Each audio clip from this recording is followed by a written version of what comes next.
Cascade Park protest rally, the People's Climate March filled more than 30 blocks, radiating from New York Central Park with cries to solve the growing climate crisis.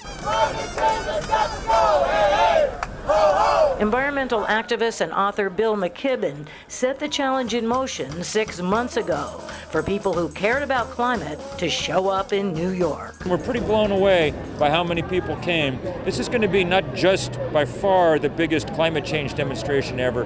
This is the biggest political gathering in the United States in many years.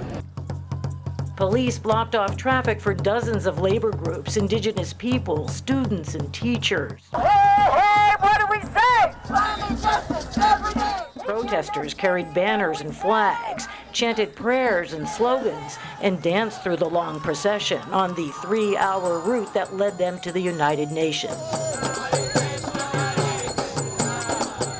There were no speeches, just side rallies like the one held by more than 30 different faith groups. The massive crowd waited to move out behind a Noah's Ark, built especially for the occasion. Hussein Rashid, a professor of Islamic studies and preacher, was on board. I think what it tells us is that as much as we hear about religion being the cause of conflict in the world, it's also an incredible source of healing, and that we all value God's creation equally. At one point, the crowd went silent to honor those affected by the threat of climate change, rising sea levels, droughts, and storms. Then a roar slowly built up like a wave through the streets as all assembled sounded a climate alarm, blowing instruments or anything at hand. Marching to the drumbeat, George Rosanne called for clean air and clean water to sustain life. We love this planet.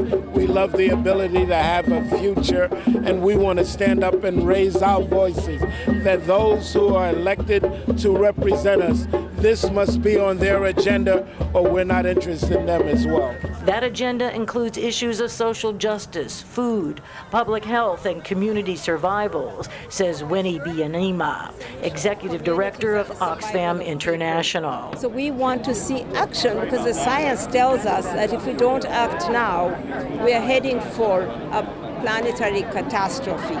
We want governments to put their economies on a path that is sustainable, that meets the needs of human beings and needs of the planet to survive. Organizers say there are 2,600 events like this taking place in 56 countries. Whether governments around the world are up to the task is unclear. Bianima hopes leaders meeting for the UN Climate Summit take their lead from the People's Climate March for bold new action before it's too late. Rosanne Skirble, VOA News, New York.